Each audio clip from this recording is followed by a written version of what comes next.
Josh. I'm with Denver Comic Con TV, and I'm here with an award-winning writer. It's Wendy Terrien. How are you today? I'm good. How are you? I am well. Is the show so far going well for you? Yes, I had my picture taken with Hodor.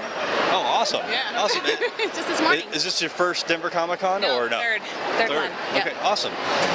Can you tell me all about your two book twos that you have? I can. So, book one is The Rampart Guards. In that one, Jason is the main character. He meets Sadie. They become best friends. But in Jason's book two, his adventure takes him off to London. And it doesn't make sense for Sadie to go. And I wasn't going to force it. But I didn't want to lose track of her. So she has her own story while he's gone. So it's the same timeline. They're in a scene together at the beginning, a scene at the end when they come back together. But the two stories outside of that are completely different. So that's the League of Governors is Jason's book two, and The Clan Calling is Sadie's book two. So what was the idea that came up to split the stories into two books? It was really driven by Sadie because I love her character, and I knew she had more to come in her development. So this is really her origin story, and so I thought, well, this is a great time to do that because I didn't want the readers to kind of forget about her either, and so I wanted to keep that alive. And then it gave me the ability to really draw out her story in a really complex and deep way. So I took the idea and ran with it. When you sit down to start writing, is it something where you need to have your outline there, or you kind of have an idea of your outline and shoot from the seat of the pants? Yeah, I thought I was a pantser when I started, but I'm not. So I am. I'm finding that's a term, pantser. A pantser, yeah. Yeah, okay. Writing by the seat of your pants. So, but then I discovered that's really, really hard.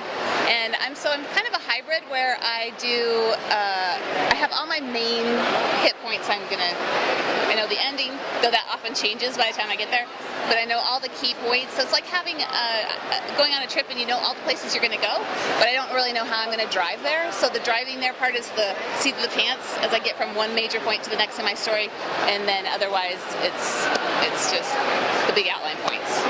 Now, I noticed in your bio you've been writing for a very, very long time. Yes. What was the driving force that really got you into just sitting down and this is what I'm going to do for fun, and then deciding to do it professionally? When I was little, I loved it because I loved reading the stories, and so I wanted more stories like that, so I would write similar stories, probably too similar in some cases, so we don't ever talk about those. But yeah, so then I set all that aside because as a kid, got the message that you can't make a living as a writer, so didn't pursue it. Did all the elective classes of creative writing and all that for college, but didn't really do a lot of it until a few years ago when I got laid off from a job, and my world shifted a little, and I had a career coach say, why aren't you doing this?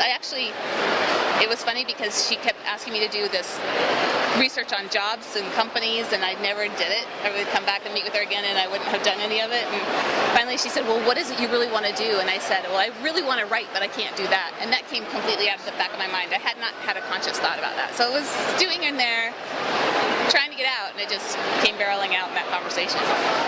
During all that time where you weren't you weren't writing professionally, right?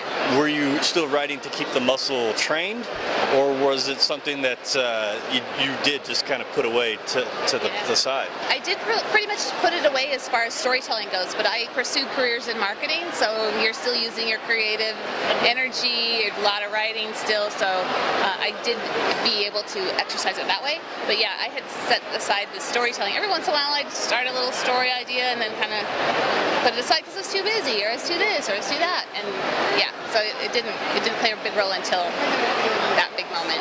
So it go from teachers telling you or life coaches telling you can't do something to winning an award for something that you did. Yeah. How did you feel upon even being nominated for that? Oh, it's amazing. You know, the Kirkus star I got, I felt like the people on the red carpet and the Academy Awards saying, I'm just so honored to be here. So it was like, oh my gosh, because it was so beyond what I had imagined could happen, and it did. So it was that big surprise on top of the honor that I felt around all of that. So it's been really amazing. When I very first got back into writing, I had won first place in an essay contest in 8th grade, and I still had the trophy from that. So when I first started this, I went and found it, and it's on my bookshelf in my office. So it's pretty fun to. It was a reminder to say you can do it. You had a teacher believe in you, because I had a teacher say you should do this contest, and then to have that still be there, and then kind of loop it back to the accolades I've earned and received. It's been really fun. What else do you use? Use the microphone. What else do you use as inspiration before you start writing? Things, just like weird things. So the Rampart Guards, I got that from a television show, and it's not based on the television show. It was the fact that they used the word chupacabra and cryptozoology in the show, and I didn't know what those were. So I looked them up, and then I got really curious and looked up some more things, and it just turned into this whole, ooh, I wonder, well, what if, la, la, la, la, and turned into this whole big story. So it's just like moments.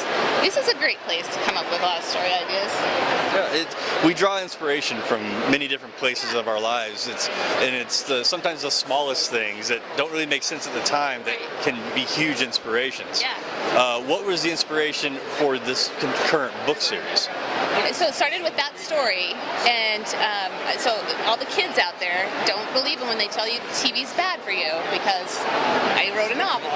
So I mean, I think that started it, and then it was the characters after that. Jason, Sadie. There's dogs in there that do great things, and I love dogs, so it was fun to bring them into it, and then just keep that story going. I think it's really because I love them, the characters, and all of that I want to keep that going. So there'll be 2 more for sure in the series to come. So that's awesome. That's awesome.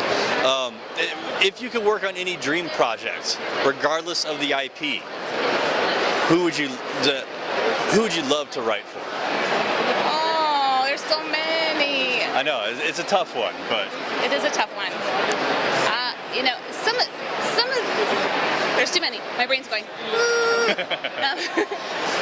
Some of the shows I love. I mean, there's some that I love that are superhero shows that I'm like, I wonder if I could have helped with that. Maybe things could be a little bit different, or a creative idea, like some Arrow, Supergirl, but also Game of Thrones. I mean, there's so many that I just admire, especially the shows that I really, really love the writing.